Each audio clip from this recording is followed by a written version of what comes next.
অনেকদিন পর বেশ লাগছে বন ভ্রমণ। মাঝে মাঝে কাজের ফাঁকে এইসব জায়গায় এলে মন খুব ভালো লাগে। শুদ্ধ বাতাস, মাটির সোনা গন্ধ, পাখির কলতান, আহা।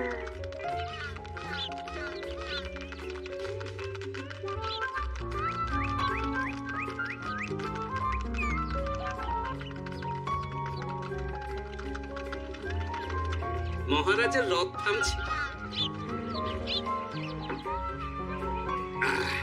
আমরা এইখানে বসে আজ রাজকার্য পরিচালনা করব। মন্ত্রী, তুমি ঝটপট এখানে বসার বন্দোবস্ত করে দাও। আমি এক্ষুনি ব্যবস্থা করে দিচ্ছি মহারাজ। এই এখানেই আমাদের বসার জন্য ছাউনি করে দাও। এক্ষুনি করে দিচ্ছি মন্ত্রী মশাই। এরা বসার জায়গাটা করে দিক, ততক্ষণ আমরা একটু হেঁটে আসি।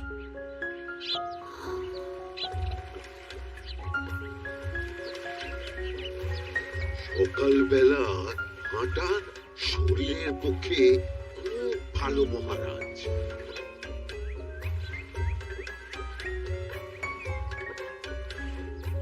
আগেকার দিনে রাজা মহারাজরা এই সব বনে মৃগয়া করতে আসতেন।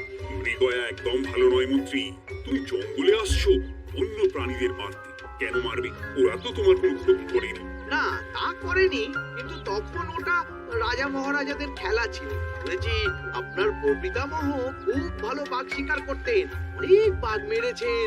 মন্ত্রী, তুমি একটা কথা হয়তো জানো না। আমার প্রপিতামহ শিকার করতেন, কিন্তু কোনো স্বাভাবিক জানোয়ারকে নয়। যে বাঘ মানুষ খেকো হয়ে প্রজাদের ক্ষতি করত, আমার প্রপিতামহ সেই সমস্ত বাঘদেরই মারতেন। এছাড়া উনি অন্য প্রাণী সংরক্ষণ করতে বড়ই ভালোবাসতেন।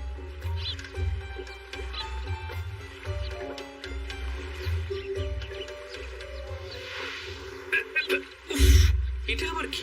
এই এটা আবার কোথা থেকে উড়ে এলো? কোথাও তো ঝড় হাওয়া কিছুই নেই।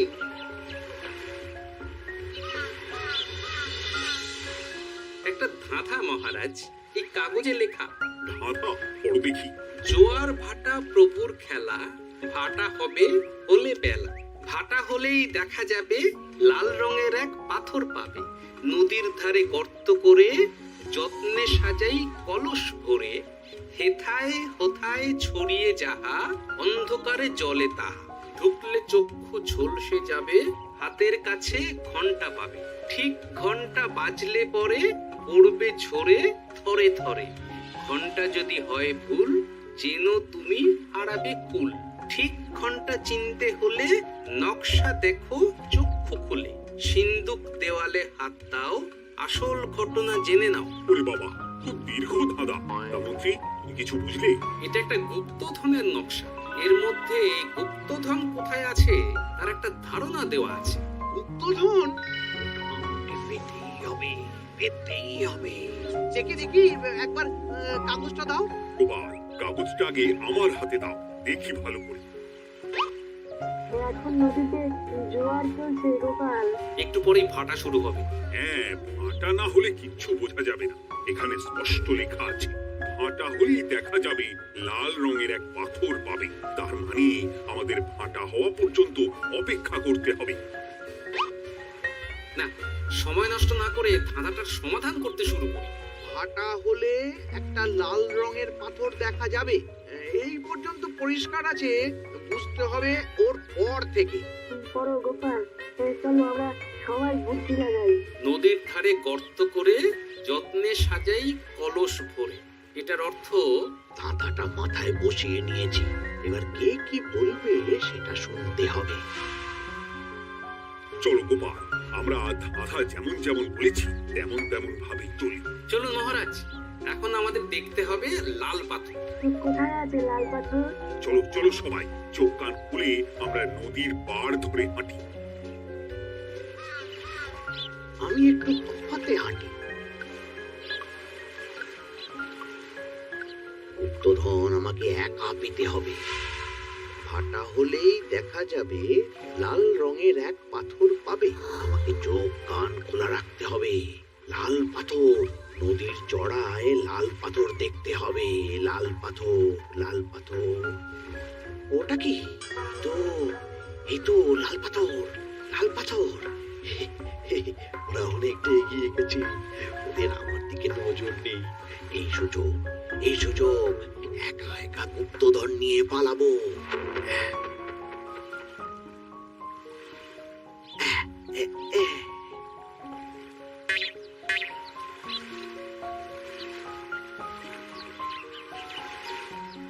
কি গো, আমরা তো হেঁটেই চলেছি, লাল পাথর তো কই দেখতে পাচ্ছি না।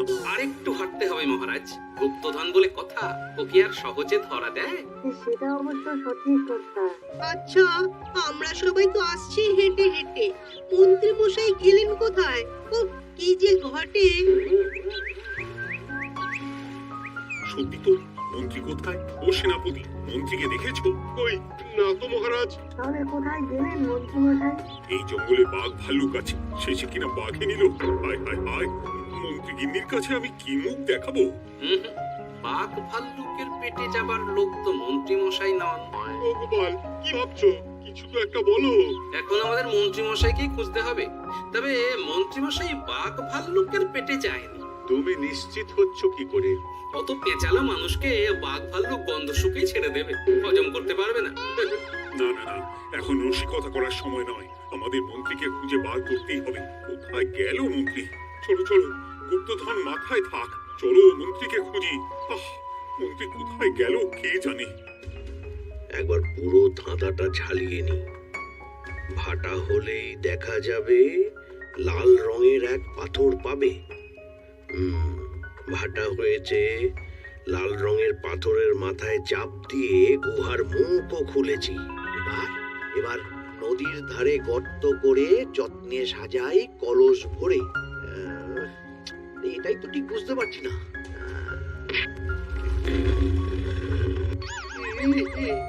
এই রে, এবার কি হবে? হ্যাঁ, মহারাজ, কোথাও একটা আওয়াজ হলো। আওয়াজটা কোন দিক থেকে হলো? চলুন সামনে এগিয়ে যাই। আমার মনে হয় আওয়াজটা সামনের দিক থেকে এলো। আমারও তাই মনে হলো। তবে কি মন্ত্রী মশাই লাল পাথরের হদিশ পেয়ে গেছেন? আমাদের চোখে পড়লো না, অথচ মন্ত্রী মশাইয়ের চোখে পড়ে গেল। আসলে আমরা কথা বলতে বলতে গেছি, তাই নজরে পড়েনি। মন্ত্রী মশাই একা একা আমাদের পেছন পেছন আসছিলেন। উনি ইচ্ছে করেই আমাদের পেছনে পেছনে আসছিলেন। নিজে একা গুপ্তধন নিয়ে যেতে চেয়েছিলেন, এখন কোথায় আছেন কে জানে।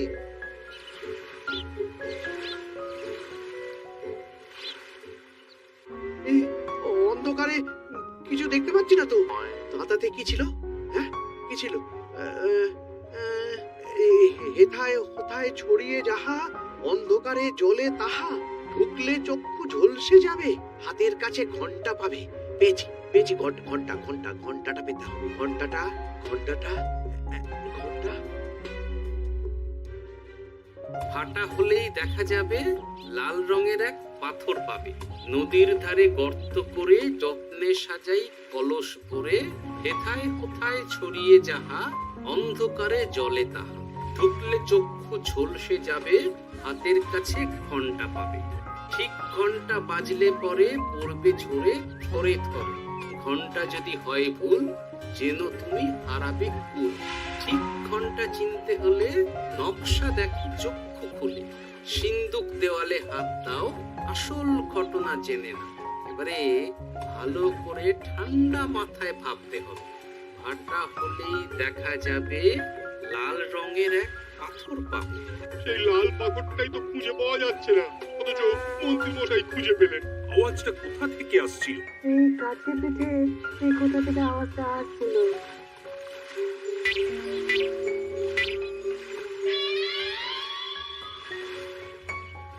এই তো, এটাই মনে হয় সেই লাল পাথর। একটু নাড়িয়ে চাড়িয়ে দেখি তো কিছু হয় কিনা।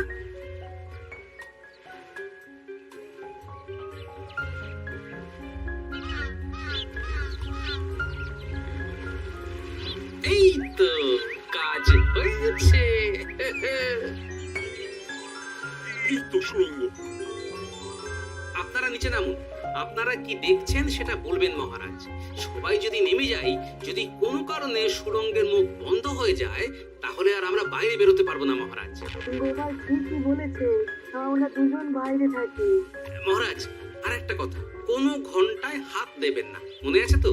ঘন্টা যদি হয় ভুল, যেন তুমি হারাবে কুল। ওরে বাবা, এই বয়সে আর কুল হারাতে চাই না। ঠিক আছে, তোমার কথাই অক্ষরে অক্ষরে পালন করব। দেখি এই সুড়ঙ্গে মন্ত্রীমশাইকে দেখতে পাই কিনা। চলুন মহারাজ, সুড়ঙ্গের আমি। সবাই সাবধানে নামো।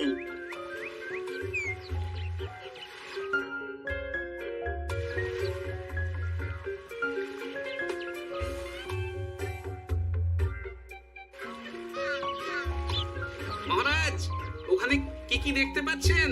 ওখানে কি মন্ত্রী মশাই আছেন? না গোপাল, মন্ত্রীকে এখনো দেখতে পাইনি। শুধু আমি এখানে অজস্র পাথর দেখতে পাচ্ছি। পাথরে পাথরে ছয়লা, ছোট বড় অজস্র। পাথরগুলো বড় অদ্ভুত, কিরকম কিরকম মানুষ মানুষ করুন।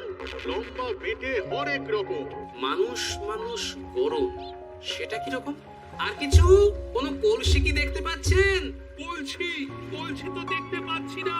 মহারাজ, কলসি থাকতেই হবে, কারণ ধাঁধায় লেখা আছে, নদীর ধারে যত্ন করে যত্নে সাজাই কলস ভরে।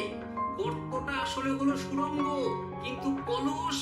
মহারাজ, মহারাজ, এইদিকে এইদিকে একটা কলসের মতো কি যেন আছে। এইদিকে আসুন, এদিকে এদিকে। হ্যাঁ গোপাল, দেখতে পেয়েছি। এবার আমি যেরকম যেরকম বলবো সেই রকম সেরকমই করবেন। আমি বিজ্ঞানীকে নদী থেকে জল তুলে পাঠিয়ে দিচ্ছি।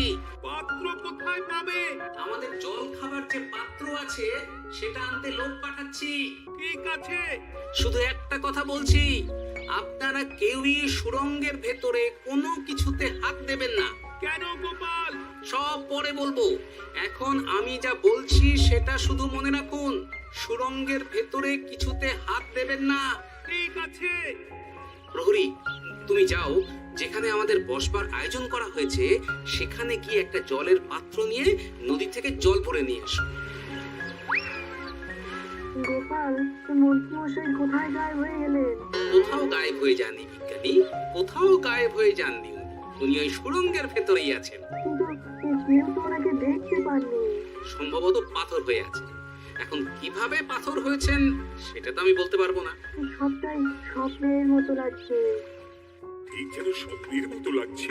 এই জীবনে সুড়ঙ্গ দর্শন হয়ে গেল। আমাদের পাতাল প্রবেশ। পাতালে আসিয়া আমি মনে মনে বলি, গুপ্তধর নিয়ে আমরা যেন সৎ পথে চলি। তোমার এখনো কাব্য আসছে সভাকবি।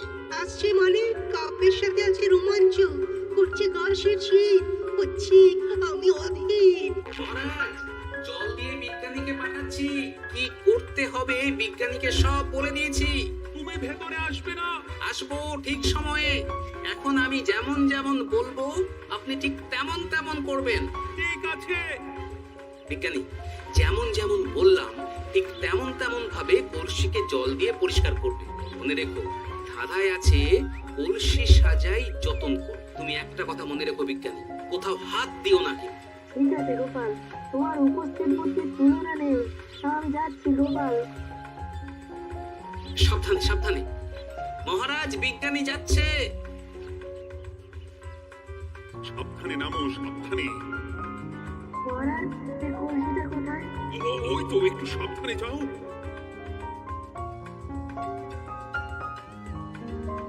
বিজ্ঞানী, কলসির দেখা পেয়েছো? পেয়েছি পেয়েছি পেয়েছি। এবারে কলসিটাকে ভালো করে জল দিয়ে ধুয়ে দাও। কলসির আলোয় সুড়ঙ্গ আলোকিত গোপাল। এরপর কি? ভালো করে দেখুন মহারাজ, কোথাও ঘন্টা দেখতে পাচ্ছেন কিনা? ঘন্টা? একটা তো নয়, সার সার ঘন্টা, অনেকগুলো ঘন্টা। সাবধান, ঘন্টায় হাত দেবেন না, শুধু দেখুন।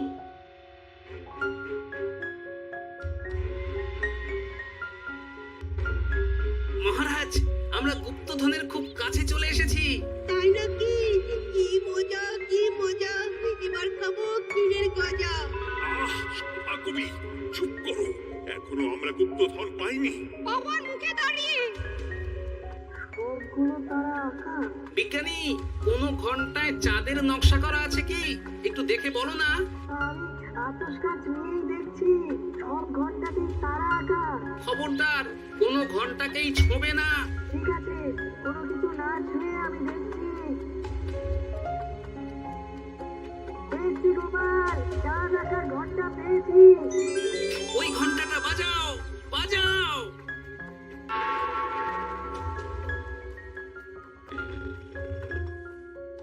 গুপ্তধন পেয়েছেন মহারাজ।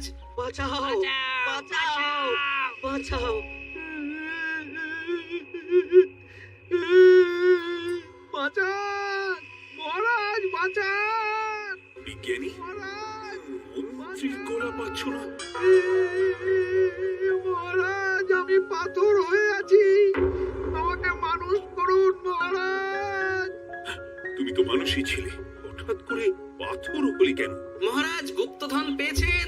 পেয়েছি, তার সাথে মন্ত্রীকেও পেয়েছি।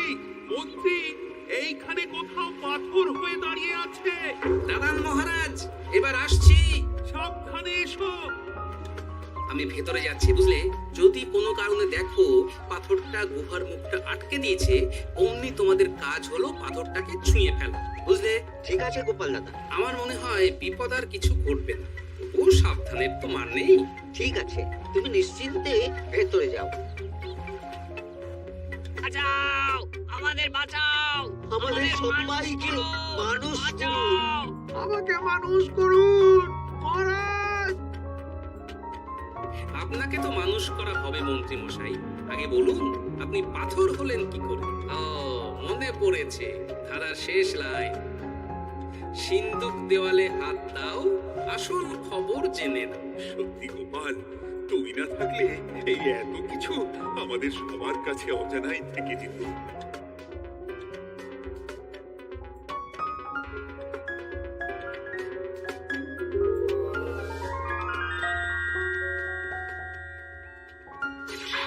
ধন্যবাদ আমাকে মুক্ত করার জন্য। আপনি কি? আমি যক্ষ। আমাকে এই ধন সম্পত্তি পাহারা দেওয়ার জন্য এক ডাকাত দলের সর্দার যক্ষ করে রেখেছিল।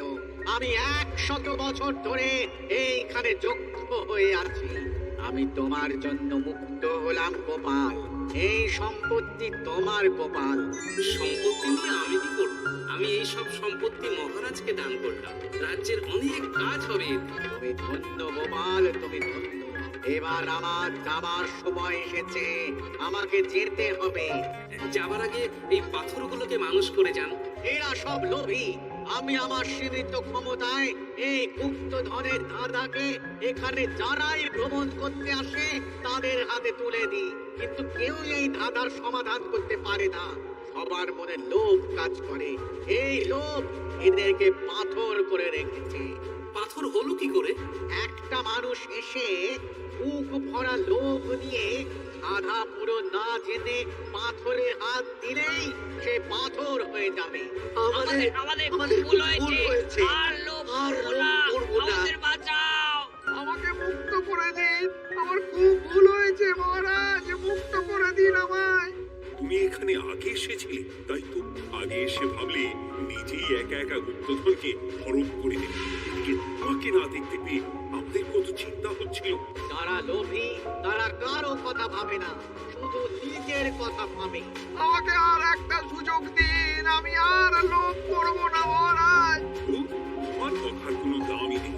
না মহারাজ, আমাকে আমাকে আর একটা সুযোগ দিয়ে দেখুন, আমি আর লোভ করবো না, আমাকে মানুষ করুন মহারাজ। আমাদের সবাইকে আমাদের মানুষ সবাইকে করুন। মানুষ করুন, দয়া দয়া করুন, করে দয়া মানুষ করুন। যক্ষরাজ, এদের আপনি ক্ষমা করে দিন। ঠিক আছে, তোমাদের আমার মানুষ করে দিচ্ছি।